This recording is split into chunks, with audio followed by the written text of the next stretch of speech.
Oh, it's you. Come on in. Welcome to the Scumm Bar.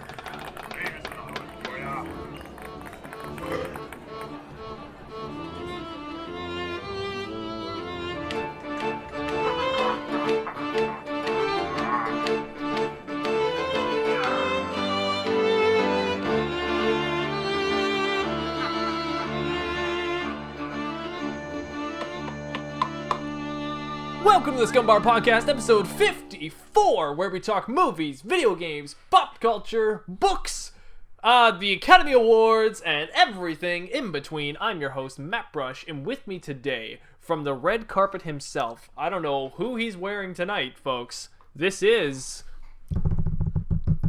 Thank you. My name is Anth0z. How's it going today? Ooh, wow, you are a celebrity, sir. How are you? Wow. Yeah, thank you. You just have that celebrity austere to you, you know? Yeah, my cheeks are fashioned in a specific position, and I just feel like I'm going to smile the whole night, and yeah, that's how I'm feeling. Yes. You just hope that the cameras don't catch you when you're doing something a little bit awkward. Yeah, as long as like I see the cameras in front of me at all times, and I'm prepared. Good. Anth0z, how you doing? I'm okay. How are you? I'm pretty good. Welcome right. to the podcast. Now, I know Thank this you. is a little bit new for you, so just so Yes. you know, this is a podcast where we like to talk about books and movies and just whatever we're kind of feeling. So, Yeah, this is and some things in between. some things books in and between, movies. of course. That does happen. What's new with you? What's been going on? What has been new? Oh, I think I mentioned before. Yeah, we've talked about this a little bit before, and we had a topic about it. But the whole media server thing. Oh, so yeah. I've gotten a couple parts. I actually just Oh, picked I up. meant to send you a link on that too. I sent myself a link to then send to you, but I forgot to. Which I will send. Great. Yeah, so I picked up a bare bones computer case and with a PSU, like power supply, and it Nice. was all for $45. So it's pretty good for what I've been seeing on Craigslist, because most of the people most of the posts I've seen have cases for 20 to 30, and then power supplies run up from like, give or take 40 plus. Yep. So considering I got both of those parts for $45, the only thing I need to get is the Wi-Fi card, and otherwise I've got everything else. So then, yeah, I'll start putting it together hopefully this week. And then my brother suggested that I use Linux Mint. Was it Mint? I think Yeah, Linux that's what you Mint. mentioned last time. Yeah, it was Linux Mint. Yeah, Linux Mint instead of Windows. So it'll be a bit of a learning curve, but he said if I'm familiar enough with Windows, then it should be fine. So, yeah, so shouldn't have too many problems with that. But knock on all the wood you can find. And yeah, but I'm looking forward to finally putting it together. The computer's actually, I don't know if you can see it, but I'm excited for I mean, you. This is It's cool. not really much to look at. Oh, nice. There it is. That's that old thing right there. That's pretty special, actually. I mean, compared to mine's like a 90s tower, so... Well, I had that option too, but then the ones on Craigslist I found that looked like they were from the 90s. They didn't look like they would fit the motherboard I have. Like they looked like the more Depends on the size. and like case size, micro or mini ITX or whatever. Oh, yeah. Or ATX. But I needed standard size ATX case, so That's funny, because in the 90s, standard was more popular, so if it's a 90s case, then you're more pressed to find a standard one instead of a mini. mm-hmm.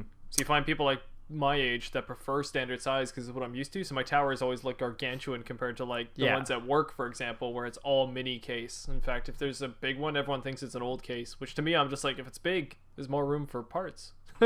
So I'm always like excited for it to be big, you know? Yeah, but I think that comes down to another level of the whole customization fact that we were talking about, that, you know, people who really know their computers are the ones that are going to invest the time to getting all those different parts that they want or think they need. But I know a lot of techie guys that also take pride in shrinking everything down to get as small as they can. So yeah, like, well, I thought about that too, because I wanted like when I was upgrading my video card, what was that? Not too long ago, and I was looking into the other parts that I would get with it. So like the having to upgrade my sorry, it was the RAM. So because I was going to upgrade my RAM, I had to make sure it's compatible with motherboard and CPU, which I ended up buying all together. But in the middle of doing all that research, finding parts, I saw that people were doing micro ITX. Is it ATX or ITX? ATX, right? ATX. Yeah, and I thought it would be nice for portability, and even just like having at home, even if it's just stationary. I like the idea of having something smaller because just like living in this condo, I kind of prefer having smaller things because otherwise I feel like I'm just overwhelmed by giant objects everywhere and it takes up too much space. So yes, it's nice to have bigger cases to fit more equipment, but at the same time, depending on your situation, there are still a lot of ups for having the micro case, which can still deliver in terms of getting all the parts that you might need. Even if you wanted to do some hardcore gaming, like you can get good parts that'll fit. Right. So, yeah. Cool. Yeah. Well, that's interesting. How about you? My news for the week is obscure as well, I guess. I have recently started birding.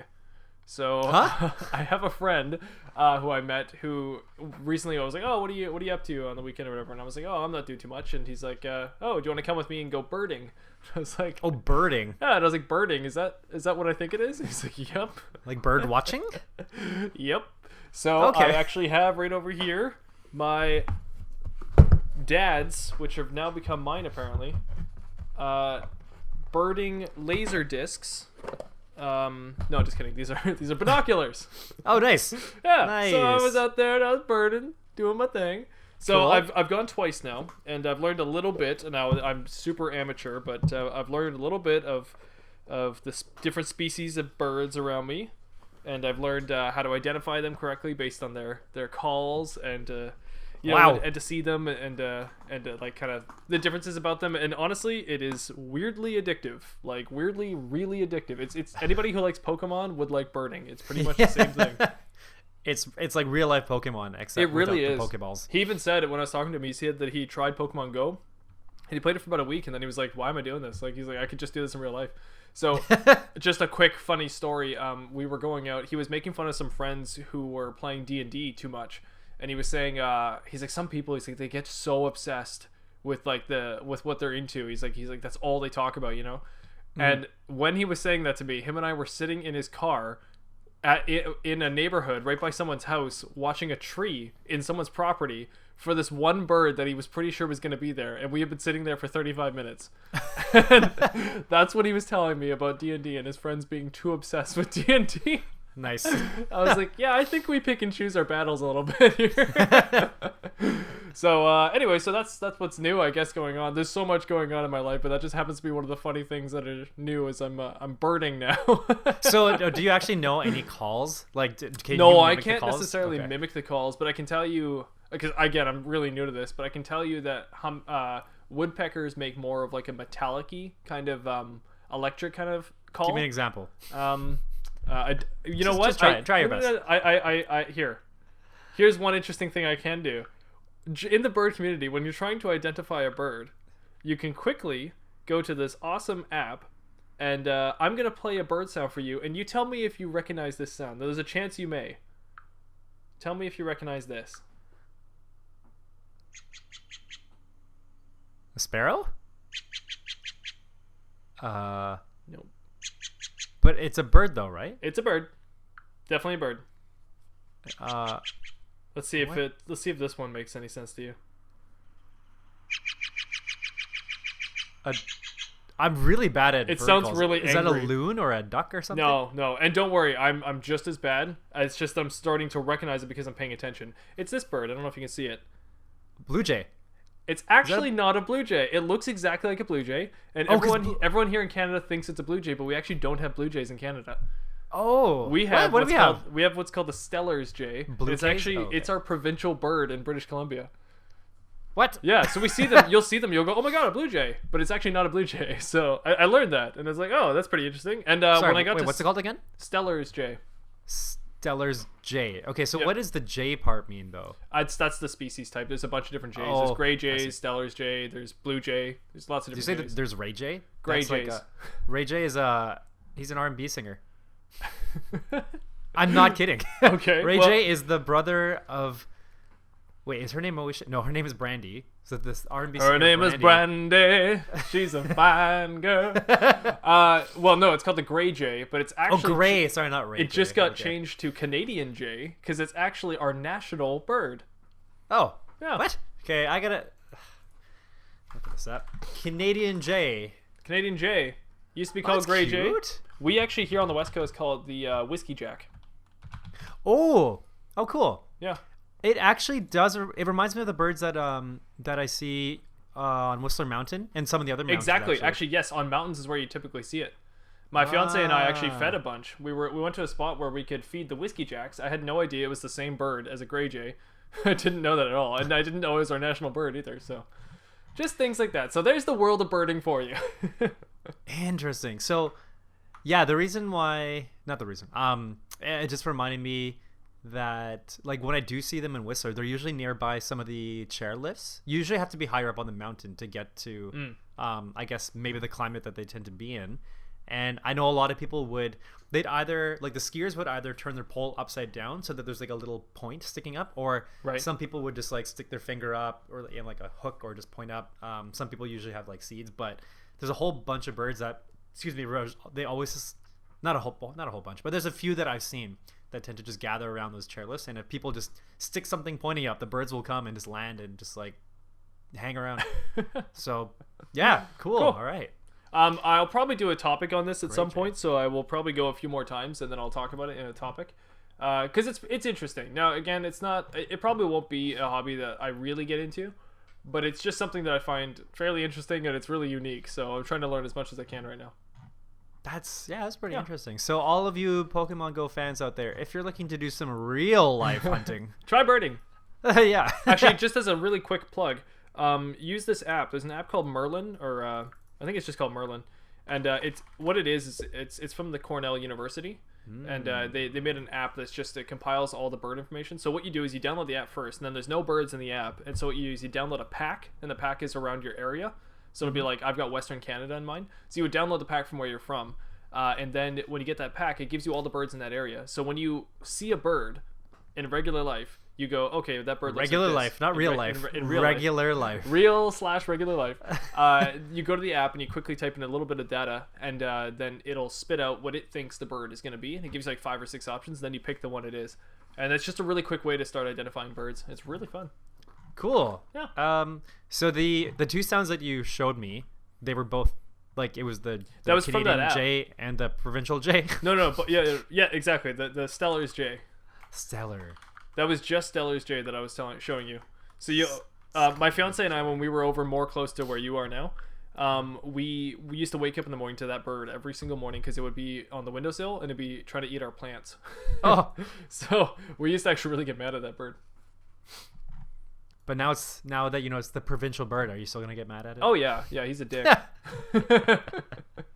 He's beautiful, but he's annoying. Okay. You have to set you have to set a trail of worms from your windowsill to like your neighbors, and then to Send like him over another there. neighbors, and then exactly. So that he'll think like, oh, I have to stay over here now, and just have like a big like pile of worms or whatever Stellar's Jays eat. Just have it at the other house, like two houses away from you, so that they don't think it's you, because there's like that extra what do you call it, degree of separation. That's true. Yeah, That's true. got it all thought out. Anth0z, let's move into topic number 1. Now, I think I want to hear about your topic, so if you don't mind, I think we should just start with yours. Okay. Oh, no, I'm sorry. I totally forgot about news. Okay. How about ye old news? Okay. We're off hinged today again. I think I got so caught up with what's new with you, I just totally forgot about ye old All news. good. And you wrote down more notes today. I did write down so many notes today. Okay, so yeah, some news. I do have a couple of things that I've read recently. I mean, this first one. Okay, so it's about John Krasinski and his involvement in the MCU. So far, it's all just rumors.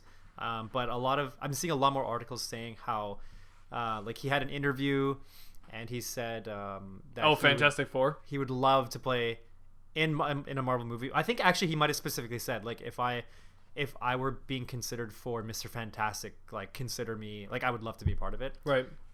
So He does seem to be the fan choice, and it almost seems like the fans are choosing what's going to happen now. It's like whatever people want the most. I mean, it's capitalism, really, but it's whatever people want the most. That's what the company's like, okay, we're going to do that. And it's kind of interesting, because now as the fans are like, all that aggregate data of everyone's wants for the Hollywood movies is now just going up to the executives and they go, yes, okay, sure, yes. So I do wonder, actually, almost like script wise too, how much do they just let the fans write their own movies? But Well, I was actually gonna relay this into like another part of the news, but you know how like Sonic was redone, right? oh yeah, that's a great example. Like yeah, that's exactly. Yeah, that's exactly what you're talking about. yeah. And even like there's now interviews with like Jim Carrey saying like that was the right choice, you know? And it's like, of course it's the right choice. It's just that like the fans said we're not gonna buy this, so then executives went, oh, okay, well then I guess we won't distribute it until it's done. Yeah, exactly. Yeah, I didn't actually watch the new trailer until just before this because I saw something in my YouTube recommendations, but I just ignored it, and then I decided to look it up randomly on my own.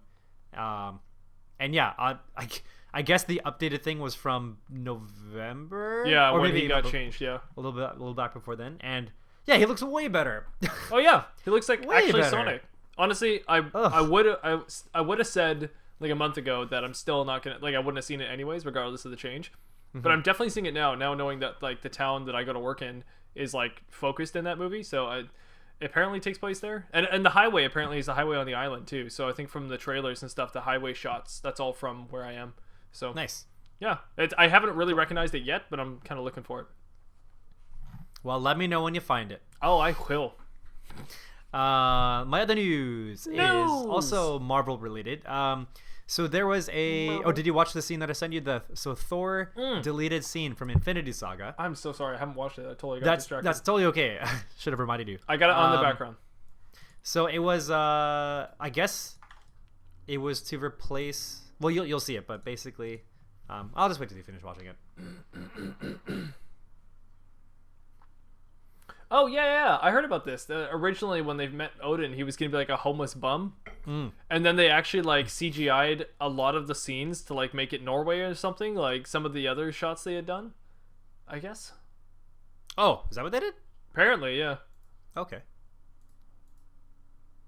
Sorry, I'm just watching this. This is jump cutting around for the audience because this is really boring. I'm watching the deleted scene in Thor Ragnarok.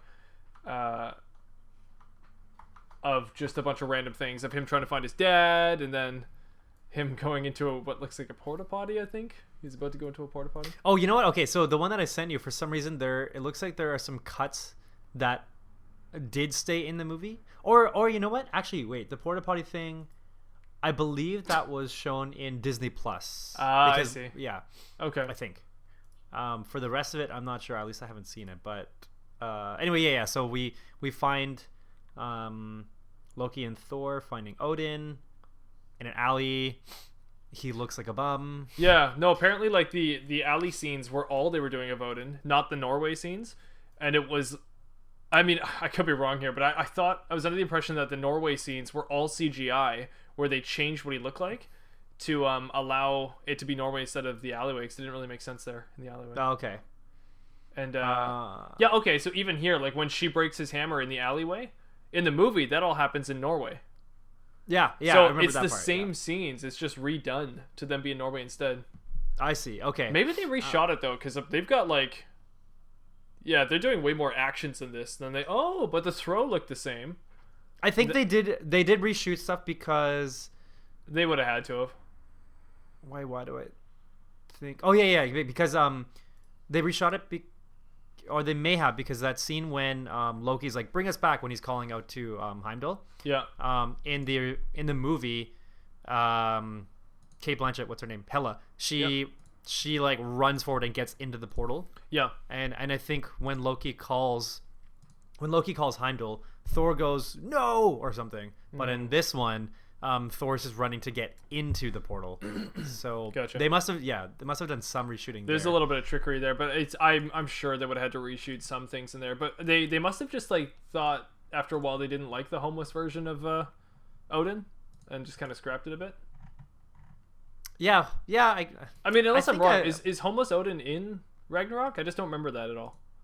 I don't recall. I don't think think so. I think they totally they cut that out. Last thing. Okay, I'm trying to connect the dots, but I remember Thor taking Loki, or making Loki bring him to where he left him, and he left him in an old folks home. The old folks home was demolished by the time they got back, and then they went to search him. They went to search for him somewhere else, and then they're in Norway. They're like he's standing on a cliff, or something like that. I think those are the only encounters, and that's what happened. I could be wrong, but okay. So I don't know. If you still have the video up in front of you, if you go to 135. Okay.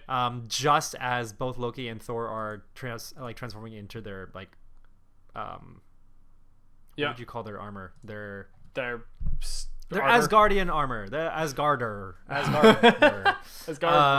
You can see that Odin is holding onto his shopping cart, and I just find it funny that he's like, is he bracing himself, or is he just like prepared to like keep going with his cart? Like, why does he need to be holding the cart? Because this whole time also doesn't seem phased at all by their CGI effects. He just seems to just remain standing there, like it just looks really funny. Like just prior to that, he put his hand on Thor's head. Yeah. And then Hela arrives, and then he decides, you know what, I'm going to go back to my shopping cart because this is my home now, and I feel safe with my home. It looks to me like they did a really good job with not using this scene because it's so awkward. Like everything about this feels so awkward, and it's not even the previs graphics and stuff. It's actually just storytelling wise, this feels strange. Yeah, you know, I have a feeling that it's probably not complete anyway. Like they decided to scrap it before they completely. Oh, it definitely is. You can see a bunch of previs stuff in here. There's a weird shot of Thor. Yeah. There's, if you see that like weird like video game graphic-y Thor. Yeah, just before the portal. Yeah. And the lighting on Loki when he's shouting like to get back and stuff, it's way off. It looks like a TV show. Actually, it looks like Friends. Yeah, this is. Well, anyway, so that's that. I guess maybe we'll. This looks so weird. It looks worse than a video game, honestly. It does actually, yeah. But I mean that makes sense. Yeah. So I guess at this point we can start looking out for. Well, I'd assume we can start looking out for more deleted scenes because this one just came out a few days back. Yeah, that's interesting. I'm glad that people are wanting to see these scenes and stuff like that, and we get to see a little bit behind the scenes of the Marvel films. I think it's kind of cool because we can sort of see like in the head of the, like the behind the scenes stuff. We don't get that as much anymore, right? Yeah. You know, we used to see bloopers and behind the scenes stuff during credits of movies, like specifically all the Jackie Chan movies and sometimes other comedy movies. I think even TV shows. I'm pretty sure like Home Improvement would do that during the credits. You know, you get to watch a couple of the takes that didn't work out well. I'm sure there were other TV shows that did that as well. But yeah, it's nice getting the chance to see behind the scenes stuff because you have more of a chance to connect with what's going on. Yeah, exactly. And you don't see these actors as their characters for once. You actually see them as real people. Yeah, exactly. Because they are real people, right? And I mean, as much as the movie's making us it's made for us to get lost in the movie and really just be immersed and absorb everything that we can. I think I just said the same thing in 3 different ways, but otherwise, yeah, like it's also good to know that they are real people and they're putting effort into doing all this for the audience and for the craft, for the sake of the craft. So, yeah.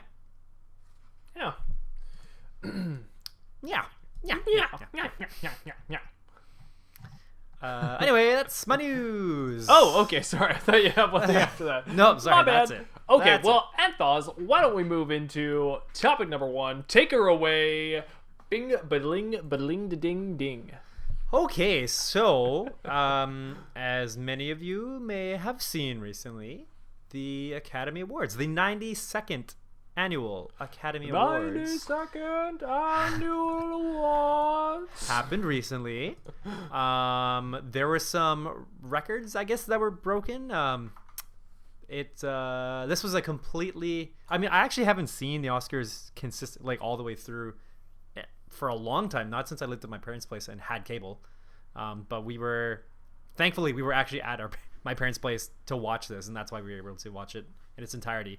But yeah, I find it's interesting how far things have come, or I guess how open people really are when they are hosting or when they're about to announce categories or announce the nominees and the awards and things.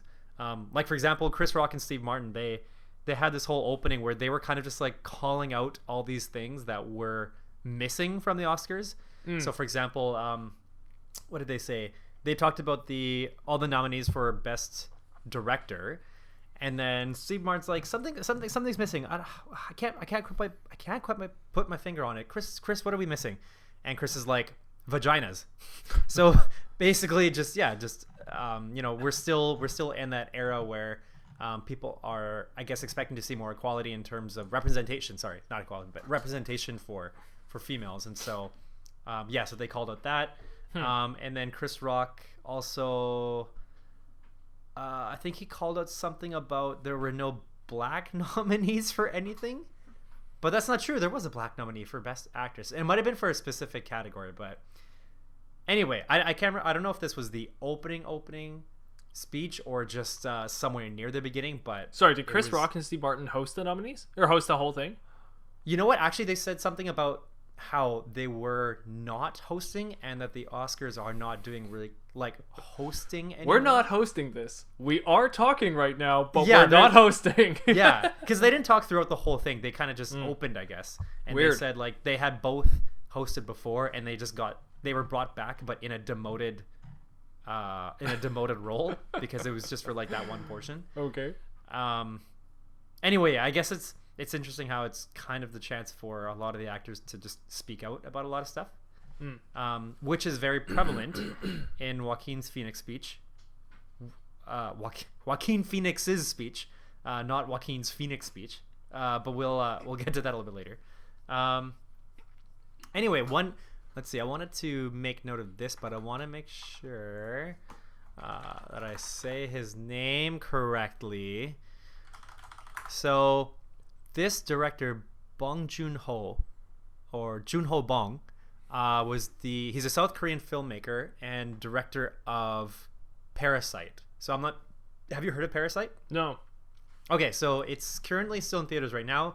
It's South Korean movie. It was South Korean Korean movie, Korean cast. It's in Korean, so if you watch it currently, you'd have to watch it with English subs or whatever subs you can find. What else? It has to do with, I think, something to do with Korean politics as well. I still have yet to see it, but so he and the movie, I guess, won 4 awards, and apparently this hasn't happened since, somebody just mentioned the other day, it hasn't happened since like maybe Martin Scorsese in like the 90s or something like that. What, something winning more than 4 awards?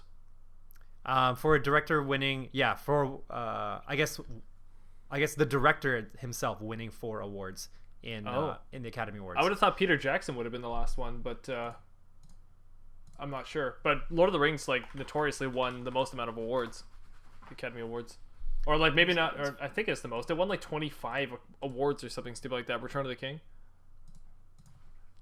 Wait, huh? How many? Did you say 25? Awards. It's something crazy like that. Like every time Are there even 25 categories? I don't know. Let me see. They made their own secret categories and just won awards. Just gave it to themselves. They won a lot of awards. For the Oscars, they won Best Picture, Best Director, Best Writing, Best Film, Best Art Direction, Best Costume, Best Makeup, Best Music, Best Sound, and Best Visual Effects. Okay, so that's So that's just the Academy Awards. They won 1, 2, 3, 4, 5, 6, 7, 8, 9, 10, 11. So it's 11 Academy Awards they won, and then I guess there's a bunch of other types of awards that all get grouped in. So Golden Globes and BAFTA are also grouped into that, I guess, and then Screen Actors Guild and Academy of Science Fiction, all the other ones. So I think what is happening is they all get added together, and that's what makes the 25 number or whatever on the box. Okay. But anyways, at the Academy Awards, it looks like they won 12. But you're saying for specifically the director, though? That was my understanding, but I guess Parasite earns Best Picture, Oscar, first 4 movies. I think Lord of the Rings is the highest.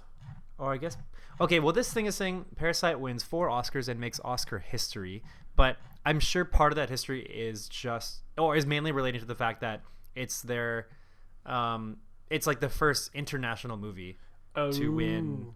Well, I don't think that's Peter Jackson's from New Zealand.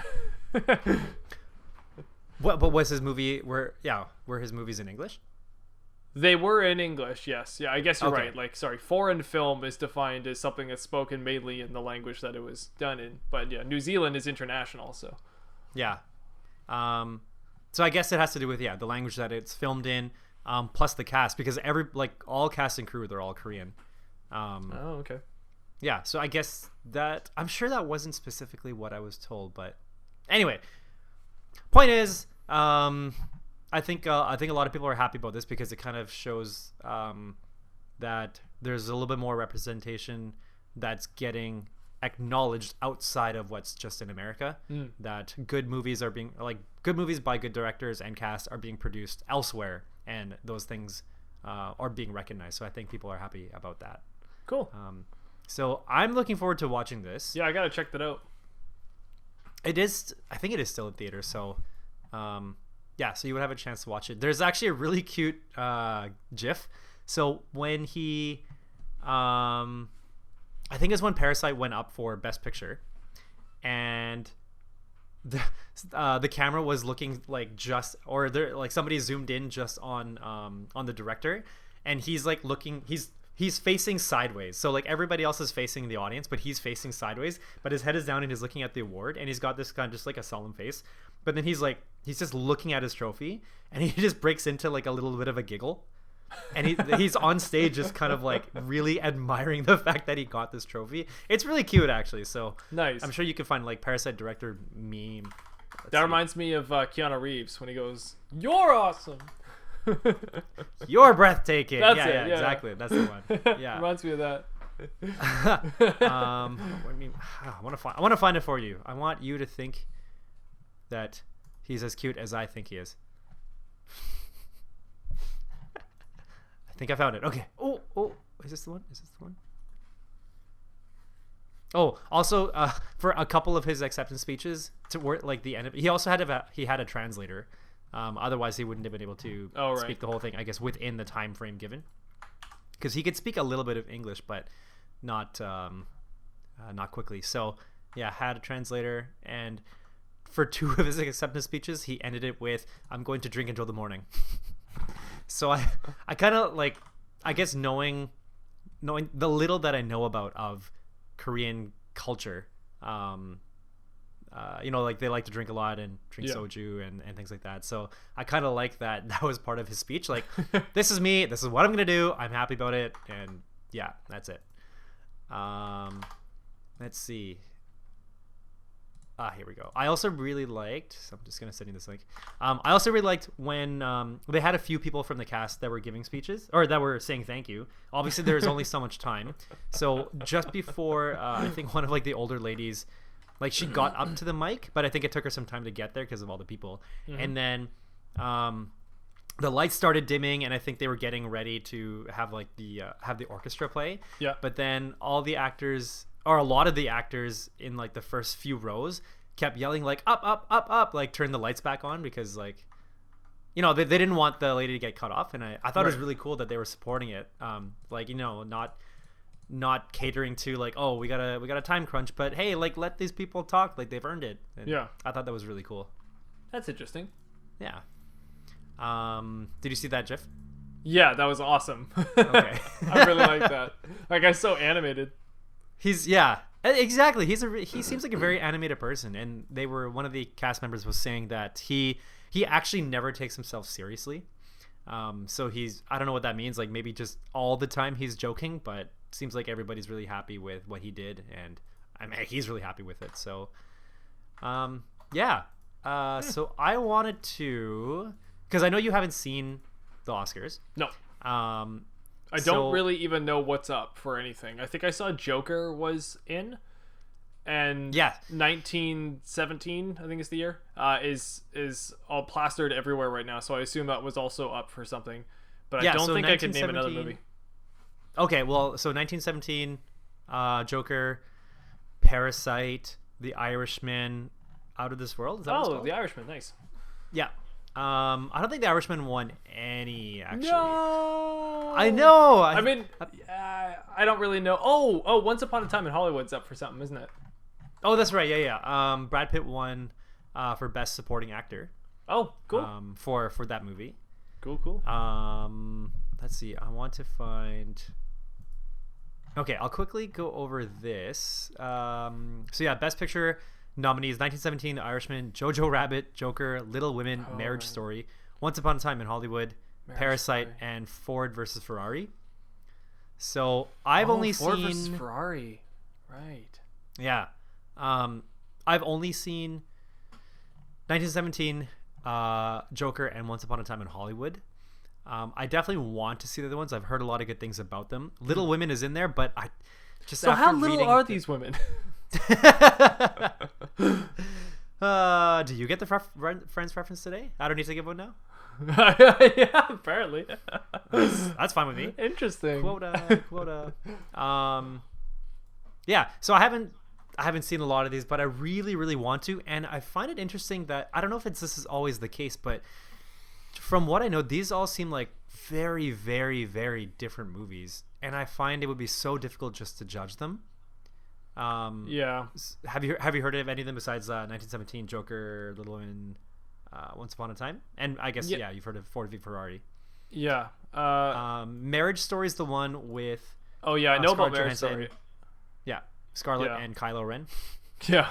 And they're in a house and they're just yelling at each other all the time, from what I've seen. Yeah, the Red Letter Media guys were doing their review of The Last Skywalker, and halfway through the review they start talking about Marriage Story, and they end up talking about it for like 20 minutes because it's like they're just like, you know what, screw Star Wars, this is a much better movie. So they start talking about Marriage Story. Okay. So it made me want to watch Marriage Story actually, because it's like, oh, interesting, like sounds like they did a good job, sounds like the acting's really good, so I was like, okay. Mm-hmm. But, well, I definitely want to watch it. I saw the trailer, but I wasn't intrigued enough to watch it. Right. I'm very much interested to see both of these actors in a non-comic book or non-fantasy, I don't know what you call it, like adaptation role. Regular life? In regular life. I would love to see these actors in regular life. That was the alternate title of the Marriage Story. Marriage Story, in regular life. Jojo Rabbit, I really want to see. That looks bizarre. It does, but Taika Waititi just kind of has blown up recently, right? He has. And I'm just so interested to see, because I feel like this movie represents a little bit more of what goes on in his head.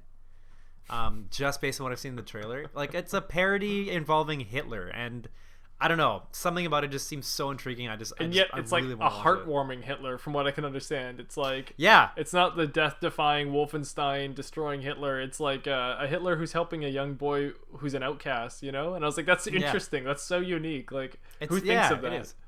And so I like the idea of like, I really want to see Taika Waititi play as Hitler, because so far, all besides like directing Thor, I picture him as Korg, you know, like the big rock guy, the one who's like, yeah, we're gonna start a revolution, and we're gonna get some guns, and yeah, do you want to join?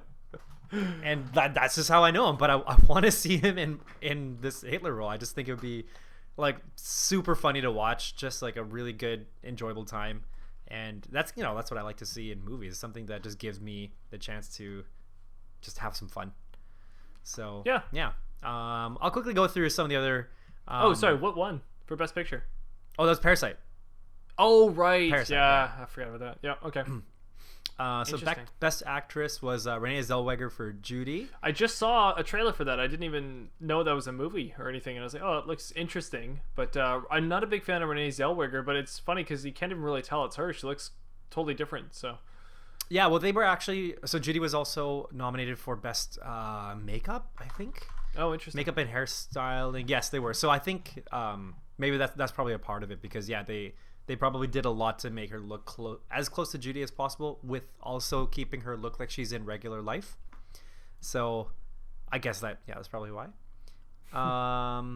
Best Actor, Joaquin Phoenix. Joaquin's Phoenix. What? Joaquin Phoenix won? For Joker, yeah. Oh my god. And I actually thought he would, based on who was up. So it was more like best person who could elevate a script instead of best actor. That's what that was. That's interesting. Well, is that not the same thing?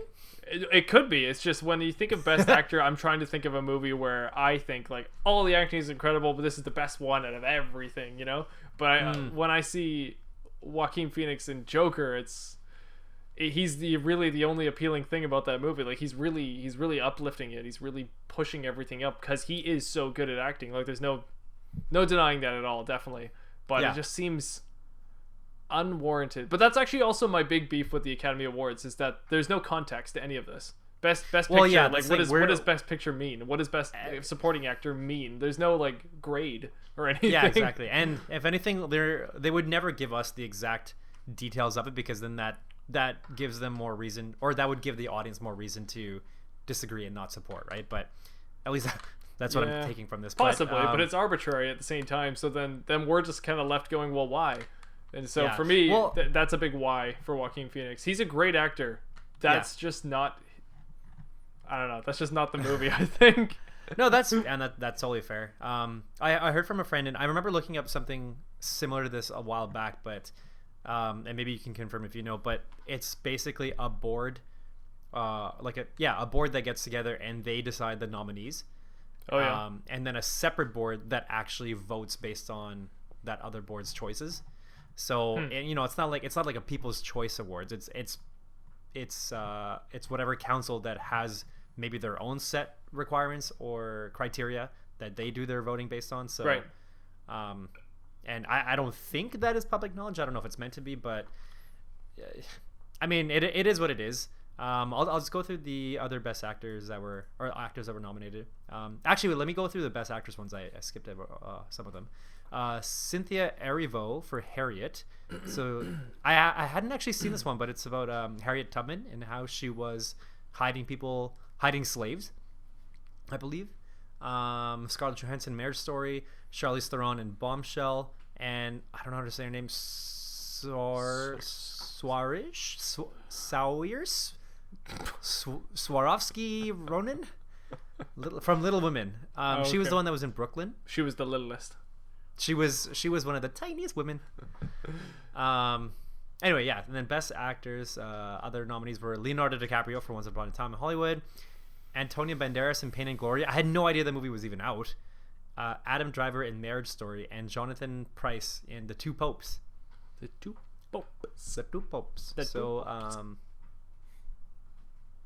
Anyway, yeah, so those are some of the things there.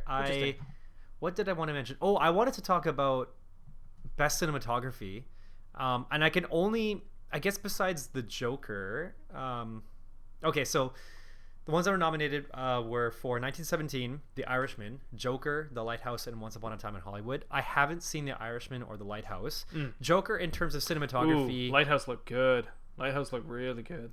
Which one was that one? Lighthouse is that one with Robert Pattinson and what's his name? Willem Dafoe. And it's just these two dudes at a lighthouse, and it's all filmed in 4x3. It's done on like the old Super 8 cameras. It's really crazy looking.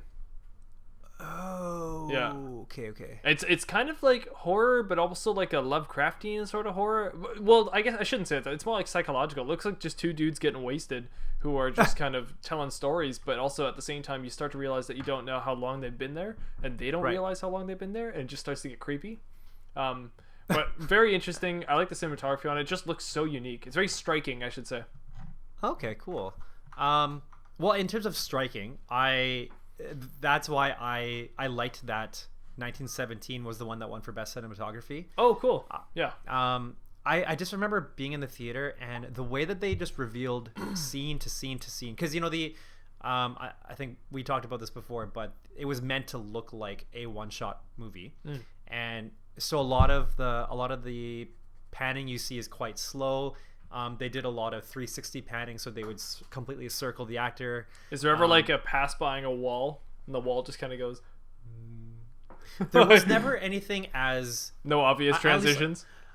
There were a couple obvious ones, because it would go completely dark as they might be like when they're in the trenches, they would have to go into little little dugouts. Yep. That happened a couple times. There was one time when they're in. Actually, they had a pretty open segment of the trench, and while the actors were walking one direction around a crowd of people, the camera went on the other side of the crowd of people. So I feel like it's possible that they could have used that portion to hide a cut, but regardless, I found that I really liked the angles that they got in with the movie, because it made me feel like I was really with the actor. So there were two actors that were or two characters that were pretty much going on this journey to find this other battalion and get them to stop attacking. And so we start off with the two, and we're watching them go through it, and we still see all these really nice, lovely pans. And then eventually, without spoiling too much, eventually the camera starts following the characters in a way that almost makes me feel like we're seeing everything from like their eye level and from the way that they see it. So the angles I thought were really cool. And what else? I guess just the way that they reveal so much. They show this in the trailer, but when he jumps out of the trench and he just starts running towards the camera. Oh yeah. But you don't see it in the trailer, but it just gets wider and wider and wider and wider, and they're revealing so much of what's happening. And I almost feel like the opposite should be happening, that like when you're bringing the camera in and zooming in closer and closer, then that's when you start feeling intensity. But this was the opposite. They're making it bigger and gradually showing more and revealing more, and for me that was gripping me. That was showing me the intensity, and I loved it. So I was really happy that Roger Deakins was the cinematographer, and so I'm really happy that he won for that. On YouTube there's a channel called History Buffs that I really like watching, and they just they go over history movies, and they go how accurate they are and how inaccurate they are. I'm really curious about 1917, so I want to watch that movie, and then I hope that the History Buffs do some kind of video on it sometime soon, and I can watch that. Okay. Yeah. Well. Yeah. Let me know how that goes. I tend to be curious about how well the adaptations or movies based on like Braveheart being like totally inaccurate, but then like Dunkirk being like sort of accurate and sort of inaccurate, and Dragonheart being like 100% accurate. Yeah. It's a mixed bag. And Dragon Quest being a video game series done by the guy who made Dragon Ball Z, so you know. And Pokemon just being a ripoff of Birding. Anyway, so I didn't want to just talk about the just categories and things straight through, but did you want to do any kind of break before no, I was actually just thinking about that. I think it's all good. Let's just we'll extend our Academy Awards topic so that we don't do our Wheel of Scum this episode. Okay, sure. That's okay. Yeah. All right. So instead of just going through the categories, because obviously you haven't seen the Oscars, and we both haven't seen a lot of the movies, so it's hard for us to, or at least I haven't seen a lot of the movies. I don't know about you, but it would be hard for us to give more feedback on that. But what I want to do instead is, with these categories, I want us to pick our own nomination or our own winner from whatever era or whatever year that we can think of. Interesting. That's gonna be maybe not every category because it's quite a bit. Okay. But I'll just pull out a couple. How about? Okay. This is gonna be weird because it's also conditional. Like I could change tomorrow and think something totally different, but I'll go based on that's what I think fine. today. I mean, these are my today's picks. This is today's in the moment picks. They can be changed whenever, because we are evolving with the times. So okay, let's do it. And we didn't get a lot of prep time, right? So I just thought about this recently. So I haven't actually thought about my answers. I will probably be fumbling to figure it out. But let's say first category will be animated feature film. And let's say, would it be fair to say CGI and so like 3D, not 2D? Would that help? Yeah, that's fine. Think? Yeah. Okay. I have a 3D one in mind, so go. Mine is Cloudy with a Chance of Meatballs. Okay, why? I'm also going to be extremely biased this whole thing. Cloudy with a Chance of Meatballs is the funniest 3D animated film I've ever watched. It fires on all cylinders, but also the actual animation, the 3D animation is so good that when they built the buildings, they actually had to build all the steel pipes and everything for air conditions and ducts and everything like that. Ducks with a CTS at the end, not CKS. Ducties. So they had to build all that because when the food, spoiler alert, starts to destroy the buildings later on in the movie, they had to have the buildings realistically blow up and crash, and it didn't look realistic unless they filled it with like wiring and cables and all that. So they added all of that in. So for the guys doing the animation, they even said this is like a new technical feat. So very interesting. So not only is it funny, it's technically astute. Astute? Yes. It's astute? Yes. Cool. All right. Okay, what's yours? So I'm trying to think of Pixar movies, and because those are the ones that kind of just tend to stick out of my head. But I would have to say, at this point, I want to go with Wall-E. Wall-E. Wall-E. Eva. I like how, like, just thinking about it now, they incorporated several elements that I don't think we necessarily get in other Pixar movies as much. So with Wall-E, we had the beginning of it is, I guess for me it's more about like the storytelling of it. So we start off with Wall-E and he's isolated and he's really just doing his job, right? He just does what he's programmed to do. But it's kind of the story of him evolving, and while he is the result of growing technology, the result of growing technology is also has also kind of become like the downfall of humans. So while he's growing to be I guess like in the midst of him, I wouldn't want to say degrading, but he's becoming less of a robot and he's almost developing more human characteristics. And in turn, that is what enables him to get to the point to get the humans to kind of come back, to get grounded and realize like, oh, like what's going on? What have we become? What have we done? But in the meantime, while he's going through that journey, he also meets Eve. Like he meets Eve and forms this kind of companionship, but it kind of blossoms into just more than that, right? So we've got friendships, we've got robot love, we've got seemingly robot degradation that just means he's becoming more human, and then the revitalization of human. I don't know, like overall I just felt like I liked a lot of the elements that they put together just to make the story happen. So yeah, that's my animated feature film pick. Good pick. I really like Wall-E. Yeah. That's a good movie. Go. Thank you. What else? Okay, best adapted screenplay. What does that mean again? I assume that it's an adaptation of something previously written, so like where there was a book or comic book or some other sort of like fable or story. I thought that was like adapted works or something. Is there another adapted one, or is that the only adapted one?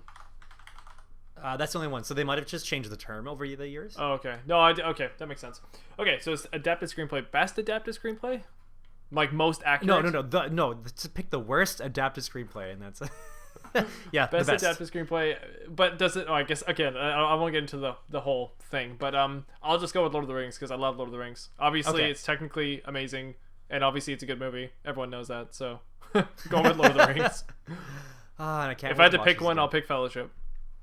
Fellowship? Yeah, okay, actually, so you know what? I would definitely pick Fellowship because it's more accurate than Return of the King, and if that's what the qualifying factor is here, accuracy, then I'll go with Fellowship. Right, and now having finished the books, I can see the inaccuracy of it, and I was so confused. But yeah, we'll go over that next week on our Lord of the Rings episode. Okay, cool. So that was that. Shoot, I had one. What was it? What was I gonna say? Best adapted screenplay.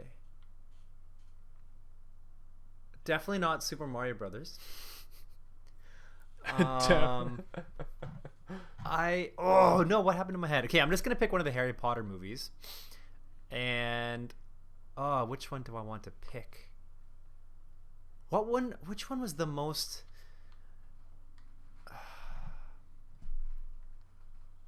I almost feel like one was the best in terms of accuracy, but I want to say 6. I'm just gonna go with 6 anyway. So yeah, Harry Potter. I was gonna say episode 6. Harry Potter episode 6, and the 6 of the 6, and the all half bloody princes. Anyway, so I guess my pick would be that one, just because I thought they did a good job. They did a fairly good job with bringing out the emotions that I was connecting to or connecting with in terms of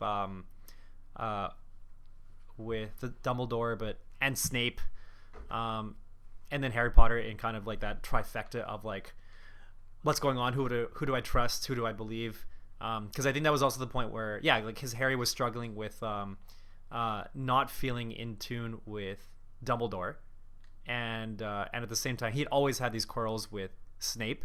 But then he was getting to the point where he wasn't sure, has he been tormenting me because he loves my mom, or has he been doing this as an act? I think he kind of starts getting a hint of this now, as opposed to like later on. I think in episode 7, he finds out the truth, right? But yeah, so I would go with Harry Potter episode 6. Okay. Yeah. Let's see. Ooh. Okay. I don't entirely know what this means, but I'm gonna say best production design.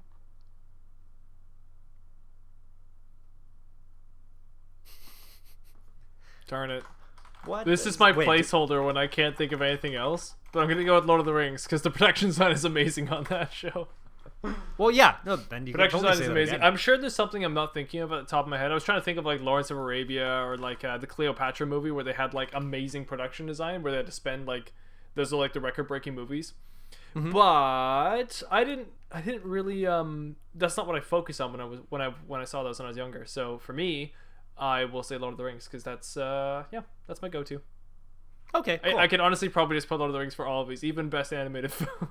That's fine. I was gonna say like because if we chose an Avatar, I mean that's like 90%, if not more, CGI. So that kind of could have counted, right? Oh yeah. And Lord of the Rings, yeah. Best production design. Ooh, you know what? I kind of want to say Lord of the Rings too. I'm just trying to think of I mean, because there's so much depth perception stuff that they play with, like all illusions with the camera, just to make all the heights work and everything, right? Like from Hobbit to human, from human to Gandalf, or no, Gandalf is the size of human, but Gandalf to the hobbits. Yeah, I thought they did a really good job in and really differentiating. Like when you see the Hobbit home, it doesn't look like it looks like something you would call the Shire. Like it looks good. Yeah. So yeah. Cool. Let's go with that. What other categories? Ooh. Should we do this? Best costume design. It's just gonna be Lord of the Rings, man. It's all gonna be Lord of the Rings. I know, but I want you to justify it. Okay, here's my production and costume design justification. Somebody worked the entire 3 years, I think. Somebody worked the entire 3 years making chainmail just for the Helm's Deep scene. They just kept knitting chainmail together to make for these little chainmail shirts. And the kicker is the chainmail shirts were underneath the clothing that these characters were wearing. That's the insane amount of detail in the production design and the costume design in Lord of the Rings. Here's one more. Right. All the weapons that the main characters all have etchings of things that have to do with their culture, like Legolas's bow or Gimli's axe. They all have these etchings in them that you can't even see on the camera. It's purely for the actor. Oh, cool. For them to get into character? Mm-hmm. Oh, I would feel so cool if I had something like that. That's why those weapons and those costumes and clothing and all that are still on display in like museums that you can go check out, because there's so much insane detail on this stuff. Oh man, that's cool. Yep, that's my argument. All right. Let's see. I want to go with Little Women. No, I'm gonna go with the first. Well, I don't know if it was the first, but the first of that trilogy of Teenage Mutant Ninja Turtles, and that is because I found that those turtles, while obviously turtles would not, well, I guess it's not obvious that they wouldn't look like that, but I thought they did a good job of making them look like as if they could have been real, especially for that time, and especially Splinter. Let's see when. Yeah, because Splinter, like he's got like, he looks really like grungy in the sewer. I don't know. I just really liked how those turtles looked. A little creepy though when the eyes come up and they're like big and their smiles like. It just gets a little scary. But that wasn't until the third one. Oh, okay. Because like they had 3 different costumes. For each, okay. There was a different one for each movie. As the trilogies went on, they became more. They tried to make them more like skinny and human like. But I liked how they looked in the first one, where they were less so human, and just more like literally like these giant mutant turtles. Yeah. Let's see. Let's see if we can wrap this up. Okay, we'll do the last. This will be the last. I want to incorporate more, but I know we won't have time for everything. Okay, we'll do best Oh, there's so many good categories. Okay, give me a couple more. Give me a couple more. Okay, We're definitely going over time, but I'll cut out my topic because it's not necessary at this moment, and I'd rather just keep going on these. So let's just do a few more here. Okay. Let's do best music original song. Best music original. So there's song? there's two best music categories. Okay. One is original score and one is original song, but we're just gonna do original song. So not original score, but an original song. Oh, okay. I'll shift gears a little bit then. If it was original score, let me just say, I would say Howard Shore for Lord of the Rings. But since it's original song, I'm gonna shift gears, and I'm gonna go over to the Lego Movie with "Everything Is Awesome" because that song actually became like a hit that people played everywhere. And I'll admit, I loved it when I first heard it, and I'll also say I heard it so much I got annoyed with it. But it was a great song when it first came out, and you can't deny the first time you heard it, you at least smiled. So yeah, I'll go with that. Okay, I have a toss up between three. I just gotta sing it in my head. Hold on. Okay, no, it's gonna be this one for sure. Eye to Eye from a Goofy movie. So I don't know if you remember. You've seen a Goofy movie, right? Yeah, Eye to Eye. I think actually for sure. So Eye to Eye is the last song that's played in the concert at the end of the movie. I thought that was Stand Up Above the Crowd. That's the first one we hear in the beginning when Max is imitating. But for some reason, I thought that was also the ending song. I thought that was like the main song. No? No, so he only did that in the beginning just to like impress the girl. Roxanne. Yeah, that's her name. Roxanne. But the last song is Eye to Eye. Okay. And something about that song is just so epic. And then all of a sudden, you got Max and Goofy and they get on stage and do the perfect cast. And it's just, oh man, when I hear the first like those orchestra hits at the beginning of the song, I just get like, oh, I get emotional. I love it. I honestly have sucked with Goofy impersonations my whole life. And then I've started doing the perfect cast thing around the house. My fiance thinks I'm really good at it, but I keep telling her that you're so much better than me at this. I don't know if I'll be able to imitate it, but I even did that like yell he does, that whoa! I did like that weird thing, and I was just like, that's the one. You're so good at it, but I've never heard anybody like do Goofy like that. That's crazy. It's very funny though. But it just good didn't job. break any audience's ears with that one. I didn't move away from the mic. Sorry, everybody. Anyway, yeah. So that would be my original song. Nice. Let's do. Good choice. Thank you. People are probably gonna make fun of us for those choices. Yeah. Well, let them. Okay. Let's end it off with these last three. So let's go. Best actor. Okay. Best actor ever. Tough. Best actor. I know, it's so difficult. That's a little. Oh man, I don't know. I could say so many different things. That's fine. We'll just It's gonna be difficult for both of us. So whatever comes to mind that you feel like you can justify. I mean, we're not refuting it. We're not arguing it. So it's just something that comes to your mind that's like, oh yeah, I can see this. Best actor. Do you have one in mind? Because I gotta think a little bit here.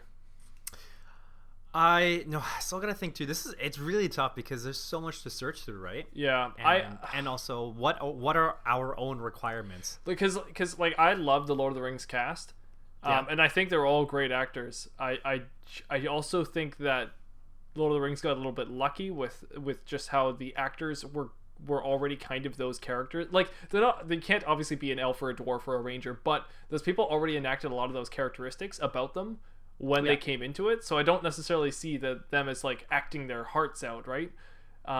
Maybe Ian McKellen is the only one, or Saruman. I can't remember his name right now. I think maybe they're the only ones that are like really putting some crazy like emphasis into it. But other than that, I feel like everyone's just kind of doing a genuine actor job, which is great. They're all good.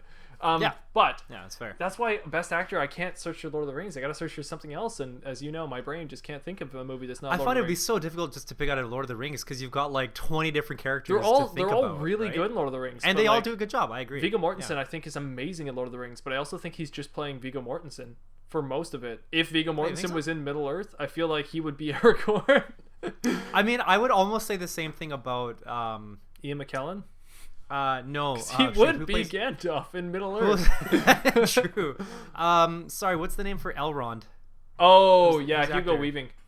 Yeah, Hugo Weaving. I mean, kind of. I find him actually to be a little bit off on the acting scale in Lord of the Rings. I don't think that he was the best choice for Elrond. I don't think he's bad. I just don't think he was Yeah. the best choice. I just mean like when I see him, I feel like he's playing Hugo Weaving as well. Yeah, exactly. Like, he's I not think he is a little bit necessarily like playing that, the Mr. Smith kind of person. I think that's a bit of Yeah. who Hugo Weaving is. He's still Mr. Smith, but with just longer hair yeah. and pointy ears. But no, so yeah, I can't think of Lord of the Rings. So for me, best actor it's really tough. Okay, well, I can go first. Yeah, okay, you go ahead. So, wait, should we do this based on one movie or several movies? I guess it'd be more fair to base it off one movie, right? Because I guess that's so. how they Yeah. normally do it in the Yeah. It's Okay. gonna have to be one movie. So then I would want to say Robin Williams for Mrs. Doubtfire. Oh yeah. Kind of for some of the things that you mentioned that you can really tell he's giving it his all. Like he's not just playing like a genuine, he's not just being like a genuine actor, like who is a good actor, but, and I guess in a way he is still playing like the typical Robin Williams role because he does that in a lot of his movies, right? But at the same time, I just feel like Mrs. Doubtfire gave him, because I wanted to say Hook. And I was on the fence between Hook and Mrs. Doubtfire, and the reason why I wanted to say Hook was because he went through a lot of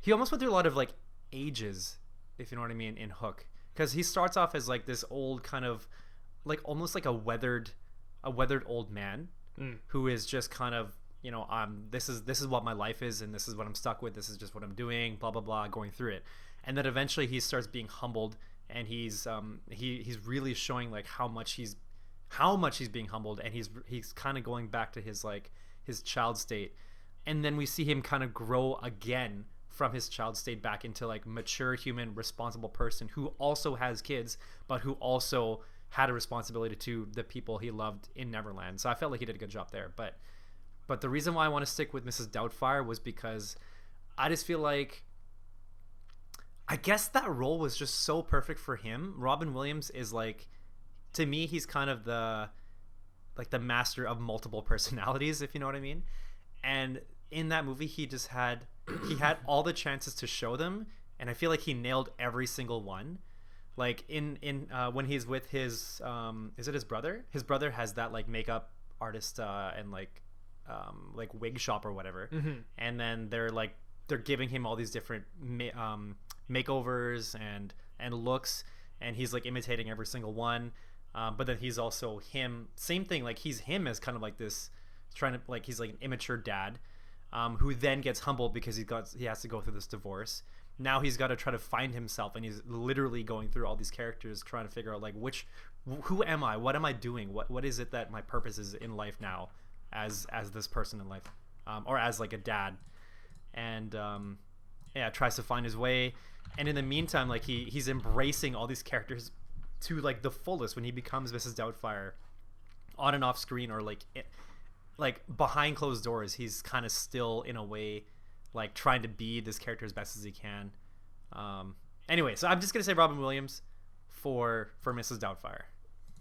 That is my best actor. That's a better choice than mine. Mine's gonna be a little bit boring here. Nah, that's okay. I like that because I think for many reasons Robin Williams deserves that kind of accolade, and I think about the negatives of actors so much that it's really hard to quantify like what makes the best actors, because I like the actors for totally different reasons. For like Clint Eastwood, I love in Good, the Bad, and the Ugly, or any kind of like spaghetti western kind of film, just because he's so awesome. But that doesn't make him the best actor. That just means he was so good for that role, you know? Bruce Willis is great in Die Hard. Rocky, Stallone is great as Rocky, you know? Like, it doesn't make them the best actor or anything like that. So I don't really know what to quantify it as. So I'm actually going to go with one. This is a movie that I used to watch on repeat, and that's There Will Be Blood, and Daniel Day-Lewis for best actor. Oh, so cool. There Will Be Blood is a really strange movie, and I haven't seen it in a long time now, but I used to watch it on repeat for the different emotions and feelings you get from that movie. Nice. But yeah. Daniel Day-Lewis is such a crazy actor, and actually in terms of being a person and then being somebody entirely different on screen, I've never seen anybody do it better than Daniel Day-Lewis. In Gangs of New York, when he plays Billy the Butcher, he's really crazy, but then he's like an Irishman in regular life, but Billy the Butcher's like a New Yorker kid. And then in There Will Be Blood, he just plays this regular countryman from America, and he doesn't look at all like he does as Billy the Butcher or as he does in real life. Like, it's insane looking at the differences, or like Last of the Mohicans.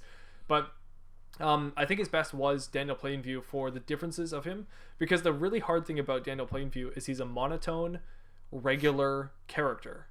Okay. Like, he's got a little bit of a growly voice, but he's a monotone character who's obsessed with greed. Like, he's just really greedy, and he's obsessed with like money and the following of getting the dollar and making his fortune. Yeah. But like, he's for 80% of that film, he's pretty monotone and flat. But there's so much more happening in the face, in the eyes, in just his expressions. It's just insane how he does it. And so you're getting all these emotions from the character, and yet he's barely saying anything important at all. It's really crazy. He did win Best Actor that year. I just searched it up in 2008. Okay. So he won the Academy Award for Best Actor for playing him. But you may have heard people saying, "I drink your milkshake," which is a line from There Will Be Blood, and it's a funny moment where he does actually explode, and it's a really good scene. But he goes, "I drink your milkshake," and he it's really weird, but it's really funny. But yeah, that is a great movie. If you've got like 3 hours to kill, watch it. It is slow, but it is great. Nice. Like I said, I used to watch it on repeat for the feelings I would get from it. So yeah, cool. Runner-ups, I was thinking about The Social Network, and both the main dude and the supporting dude, I really liked them in that movie. That's another movie I watch on repeat a lot. I can't remember the actors' names, but the one guy was Andrew Garfield. I was gonna say the one guy is that Andrew Garfield from Spider-Man, and the other guy is don't remember, but he played Lex Luthor. Shoot, what's his name? Lex Luthor. Yeah. Social Network. I really liked them in that movie, but I didn't. Jesse Eisenberg. And I didn't pick them because I also really like Aaron Sorkin, who wrote the script, and I feel like Aaron Sorkin does kind of just carry that movie with his script and his directing style.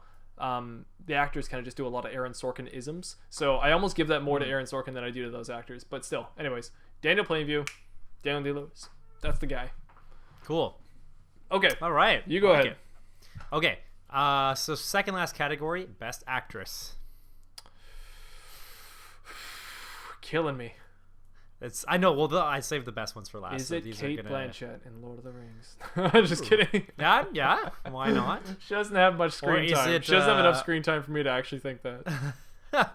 Or is it? Wait, wasn't Liv Tyler, right? Who is Arwen? No, it's played Arwen? It's definitely not Liv Tyler. Did she play Arwen? She does. Wait, and she was so she also played in the Hobbit movies? No. So who was in the Hobbit movies? Oh, the chick from Lost, Kate, but I can't remember the actress's name, so it doesn't help at all. Like, she's the same one as she's the Wasp from Ant-Man and the Wasp, right? Yeah. That's not Liv Tyler, though. Wait, why did I think it was Liv Tyler? I don't know. Ant-Man and oops. Kate from Lost. Yeah. Her name is Lola. Oh wait, She was a showgirl. Evangeline Lilly. Oh, Evangeline Lilly, right. Right. Kate from Lost. Why did I think that was okay? Anyway. Best actress. Yes. The best Tress. of all the actresses in You're the all best. the world. Around. You know who's really good, but Who? I don't know what movie.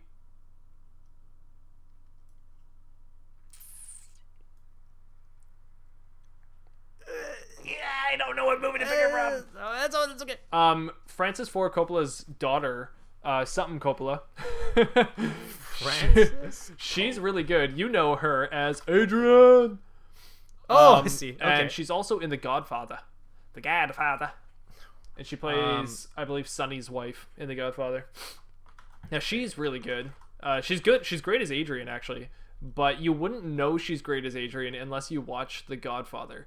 Wait, Talia Shire. Or Talia Shire. Francis Coppola sent me to a guy, and I'm not sure who he Talia is. Shire. I thought she was the daughter of Francis Ford Coppola. Coppola is what I just said. Oh, sorry. Oh. She used to be Talia Coppola. There you go. Oh, I see. Oops, sorry. And now, I she's misheard Talia what you said. Shire. Anyways, the thing is, I noticed that the other day when I watched The Godfather, and then I watched Rocky not long after, and I was like, when I say the other day, it was like last year. But anyways, when I watched it, I was like, oh my gosh, I forgot that's Adrian, and like she's so different in The Godfather that I was like, oh yeah, I guess I kind of forget that like this actress is probably nothing like Adrian at all. And when I'm watching Adrian, I'm like, oh man, there's a lot of acting going on here. Like there's a lot she has to do if you think about that movie. She has to be like very vulnerable, very shy. Yeah. She has to she gets like like her older brother is like really like aggressive and frustrating, drunk, but she also like cares about him. Like there's a lot she's doing to actually carry that movie that you don't think about as much because you're focused so much on Rocky.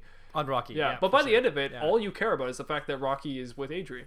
That's all that matters by the end of that movie. So yeah, I don't know, I can't think of another actress off the top of my head right now because I'm horrible with actresses, so I'm gonna go with Francis Ford Coppola's daughter. Nice. Talia Shire. Okay, so I think I'm gonna go with Sandra Bullock in The Blind Side. Bollocks. Hey, that's actually a good movie. That is a good movie. I really like that movie, and I thought she did a really good job in that movie. She seems very. Does she sell seashells down by the seashore? She sells Sandra's. She did a good job being that kind of like overly caring mother who at the same time is questioning each and every decision. Well, I don't know if she was questioning each and every decision, but she was being very confident in a lot of roles or a lot of situations, and I'm specifically thinking about how she went to the ghetto to where like her, I forgot his name, but her new son's place, like where he used to live, and the people that hung around there, and she was like threatening him, right, or threatening those guys, and like totally out of her element, but like, oh, I don't know, I just love the way she just portrayed that figure where she's always like kind of fighting with, like, she knows what the right thing is to do, and it's just a matter of like going through with it, and like how am I going to say this, how am I going to deliver it, how am I going to make sure that people understand exactly what it is that I'm trying to get across here. And I feel like she did a really good job of that. So I really liked her in that role. And I guess like I can't recall too many movies that I've seen with Sandra Bullock. Miss Congeniality. Other than that, which, I mean, it's those are fun movies, but the cabin, the lake house movie with Keanu Reeves. That's a bad movie, but it's also good. It's a bad good movie. Right. I was also gonna say The Heat. The heat is on. Because of the Boston accent. Yeah. I'm sorry. A knack? Are you not a knack? I haven't even seen the movie, and I've seen that scene like 5 times. This scene is worth watching over and over again. All right. What do we got after Best Actress? Let's close this off. All right, we're closing off. What's our female fatale? With best photo, best picture. Best what? Oh. I didn't get your joke. Oh my god, I'm sorry. You know what my mind did though? I instantly thought of that one when Rocky and Creed, when they have their little like, oh, you want another round, champion? He's like, yeah, and they have their little like battle outside of like the ring, and they have their little secret battle, and then they do that punch, and it freeze frames on the punch. And it stops. Yeah. I was thinking the freeze frame, best photo. There it is. Best screenshot from a movie. Best freeze frame ever on film. Best freeze frame. Okay. Best picture? Best picture. I feel like this should be, I know what movies you want to pick from, but I just don't know if you'll pick them. I've got a billion movies. Like, honestly, it could be Rocky, and it could be Lord of the Rings. Yeah. And it could be Troy, and it could be War of the Worlds. There's like all these films that like speak to me in so many different ways that other people hate. Like, I'm notorious for loving movies that people hate. Not trying to, it's just how it feels about me. But I'm gonna go with the majority, and I will say Lord of the Rings for Best Picture. Which one though? So Oh, the Return of the King. No. I like the Return of the King a lot, but my favorite's still Fellowship. All in all, it's the most cohesive story. You could watch that movie and never watch the other two, and you could at least have a good story by the end. Okay. I can't say the same about the other two, even though they're great. Yeah. Oh man, I was hoping you would take longer. What is You can take Rocky. best picture? You know you like Rocky. I do, but I don't know if I want to give it like. I'm sure I can think of other movies that I would deem better in terms of just like I guess overall, like they had everything better than Rocky. Right. But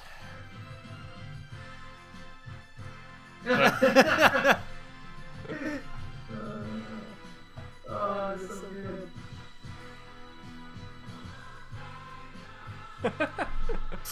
Oh, See, boy, you gotta love Rocky. I mean, it is the best. Man. Like I kind of want to go with my go-tos of my just my favorite movies like Right. Transformers the animated movie. Oh, yeah. or Spaceballs. You got the touch.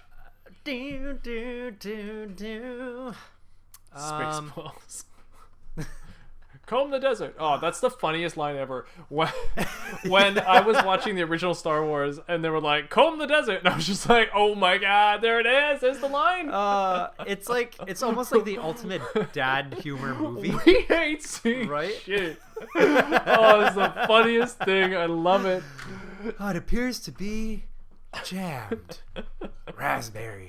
And I've still never seen Blazing Saddles, but I gotta see that movie. Like, Oh, I haven't and seen I've that never either. seen Young Frankenstein either. So Mel Brooks, I need to get on it. We need to, yeah. Yeah. Yeah. Spaceballs is just so good though. Oh, what do I do for Best Picture? Pick Airplane. Mattbrush, what do I do? Oh, I love those movies. Oh, That's man, another I used to Mel watch Brooks. this-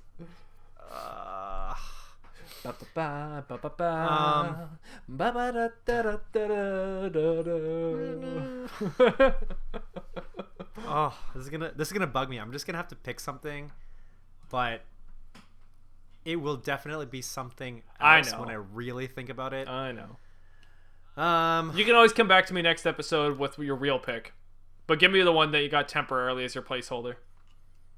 okay. I'm gonna go with. You know what? I'm just gonna. Oh, should I? I'm going with Dark Knight. Oh wow, that's a good pick. And That's a very good pick. Actually, I forgot all about how much I like that movie. yeah, I did really like that movie. I just watched it recently and realized I never thought I'd be saying this, but I was like, I want the movies to go back to this. Like even the Yeah. Marvel movies, I was like, I want all of it to go back to this. This is so much better. Yeah, I can't believe I'm saying it now, but it's weird. I really enjoyed that movie. Like so with Dark Knight, I feel like they definitely compartmentalized a lot of things. Like there were aspects of the movie where you could have taken them as like different part or like they could have been their movie on its own and we would just be watching part 1, 2, 3. I enjoyed the portrayal of Joker. I like how he wasn't an over the top I must create anarchy kind of character. Right. I think he was I feel like he was a very good depiction of the Joker that I know from comics. I think Batman also, because like I liked this Batman much more than the other Batmen like Val Kilmer and George Clooney. I mean, something about when I look at them, yes, they are womanizers to an extent, and Batman, I mean, like I can see how in the comics he wasn't necessarily a womanizer, but he did like hook up with like women, Right.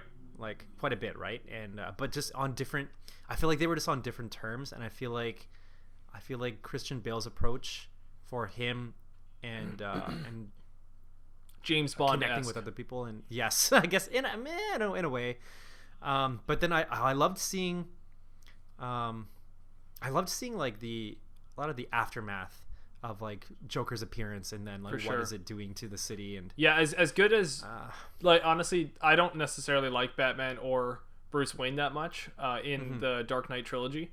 I don't find him all that interesting, but the villains are obviously the star of the show, and Joker really elevates Batman. So not only does Joker elevate the movie, but Joker makes Batman a better character for The Dark Knight, especially. So I think without Joker, that movie is really nothing. And Yeah.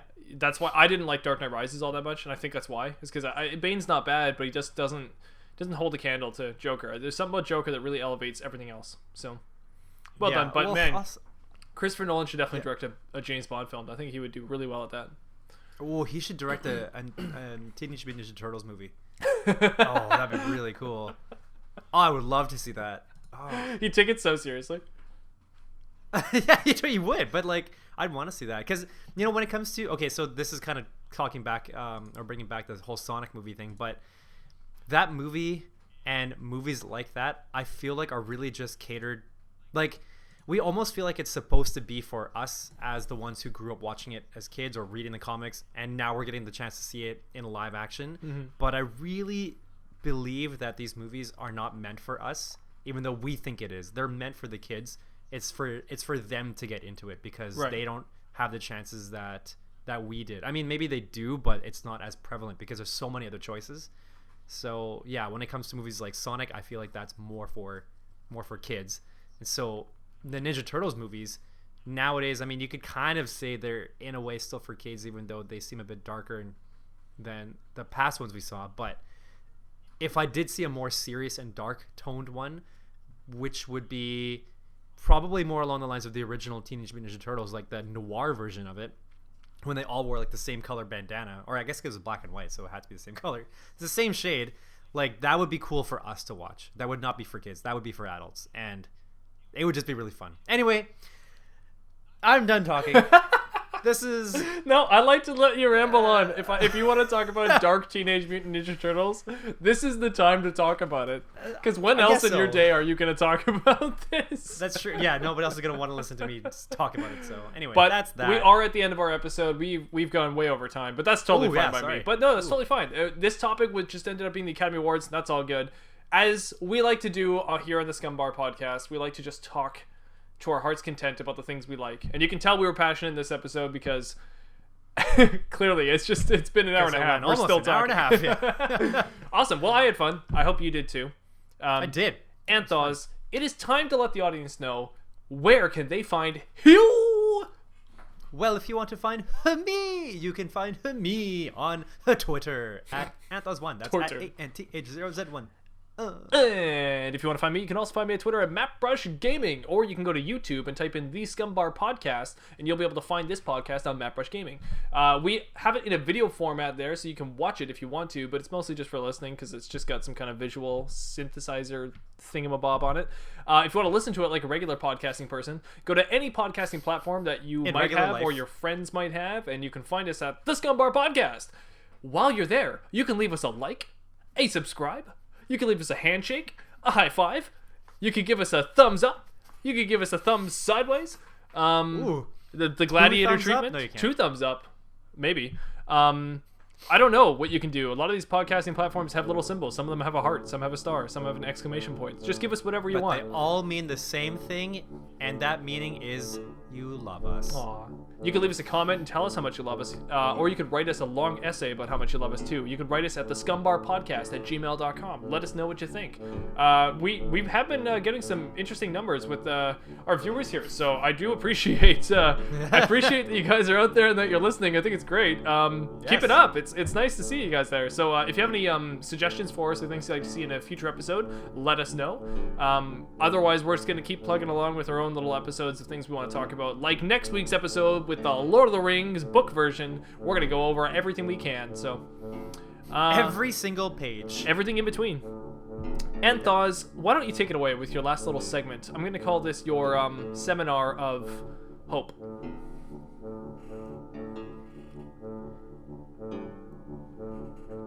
When you need to shine the light on the aspects of your life,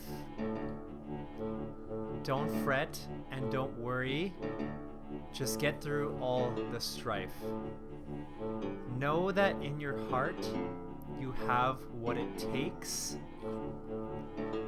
And if you need to, you don't have to go forward, you can put on the brakes. But when you're ready, just grab a helping hand and traverse through all that you can in the best and coolest land. Finally, to leave you with one final thing, let everybody know with a loud voice how you feel towards them, and let it ring. All right. Sounds good. Great. Have a good one, folks. Goodbye. All right, bye. Bye.